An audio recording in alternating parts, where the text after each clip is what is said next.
ನಾವಿವತ್ತು ಅಸಂಕಲ್ ಗುಡದೂರು ಗ್ರಾಮದ ಪ್ರಗತಿಪರ ರೈತರಾಗಿರ್ತಕ್ಕಂಥ ಕಲ್ಲಪ್ಪ ಗೌಡರು ಬಂದಿದ್ವಿ. ಅವರು ಕಳೆದ ವರ್ಷದಿಂದ ನಮ್ಮ ನವಭಾರತ ಕಂಪ್ನಿಯ ವಿಂಜೆಮೆಲ್ ಜೇಮ್ಸ್ ಬಾಂಡ್ ವಿಭಾ ಅಂತಕ್ಕಂಥ ಇದನ್ನು ಅವ್ರು ಕುರಿ ಬೆಳೆ ಯೂಸ್ ಮಾಡ್ತಾ ಬಂದಿದ್ದಾರೆ. ರಿಸಲ್ಟ್ ಏನಾಗಿದೆ ಅಂತ ರೈತರು ಅವ್ರ ಬಗ್ಗೆ ಕೇಳ್ತಿರ್ತಾರೆ. ಸರ್ ನಮಸ್ಕಾರ. ಸರ್ ತಮ್ಮೂರು ತಮ್ಮ ಕಲ್ಲಪ್ಪ ಬೇನವ ಪ್ಯಾಕಿಂಗ್ ಗುಡ್ಡೂರು. ಸರ್, ನಮ್ಮ ನವಭಾರತ ಕಂಪ್ನಿ ಪ್ರಾಡಕ್ಟ್ ಆಗಿರ್ತಕ್ಕಂಥ ಮತ್ತು ಜೇಮ್ಸ್ ಬಾಂಡ್ ವಿಂಜೆಮೆಲ್ ತೊಗರಿ ಸ್ಪ್ರೇ ಮಾಡ್ತೀವಿ. ಎಲ್ಲ ಸ್ಪ್ರೇ ಮಾಡಿದ್ರೆ ಏನು ಚೇಂಜಸ್ ನೀವು ಬದಲಾವಣೆ ಇದೆ ಸರ್? ಹೂವು ಗಟ್ಟಿ ಇದೆ ಸರ್.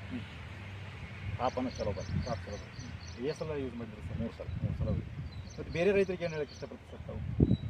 ಜೇಮ್ಸ್ ಬಾಂಡ್ ಚಲೋ ಚಲೋ ಇದೆ ರಿಸಲ್ಟ್ ಅಂತ ಹೇಳ್ತಾರೆ. ಎಲ್ಲ ರೈತರು ಬಳಸಕ್ಕೆ ಎಲ್ಲ ರೈತರು ಬಳಸಕ್ಕೆ